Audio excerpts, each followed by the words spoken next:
ನೋಡಿ, ಯೂಶಲಿ ಜನಗಳು ಈ ಮೆದುಳಲ್ಲಿ ತುಂಬ ಡಿಸ್ಟರ್ಬೆನ್ಸ್ ಇದ್ದಾಗಲೇ ಜೀವನನ ವಿಮರ್ಶೆ ಮಾಡೋಕ್ಕೆ ಹೋಗ್ತಾರೆ.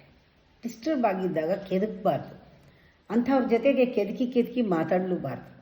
ಡಿಸ್ಟರ್ಬ್ ಆಗಿದಾಗ ಬಿಟ್ಬಿಡ್ಬೇಕು, ಸೆಟ್ಲಾಗಕ್ಕೆ ಬಿಟ್ಬಿಡ್ಬೇಕು. ಆ ಮೆದುಳಲ್ಲಿ ಯಾವಾಗ ಡಿಸ್ಟರ್ಬೆನ್ಸ್ ಇರುತ್ತೆ, ವಿಮರ್ಶೆ ಮಾಡಿದ್ರೆ ಅದು ಇನ್ನೂ ವರ್ಸ್ಟ್ ಆಗುತ್ತೆ.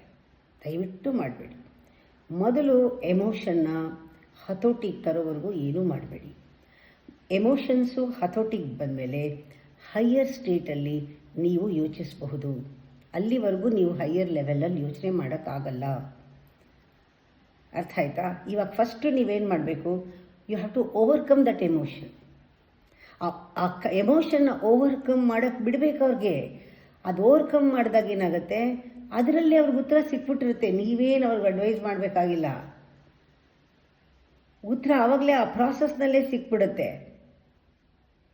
ಉತ್ತರ ಪಾಸ್ಟಲ್ಲಿಲ್ಲ, ಉತ್ತರ ಅನ್ನೋನು ಫ್ಯೂಚರ್ನಲ್ಲಿ ಯಾವಾಗಲೂ ಸಿಕ್ಕೊಡೋಕ್ಕಾಗಲ್ಲ. ಅನ್ನೋನು ಕೊಡಲ್ಲ ಅವರಿಗೆ.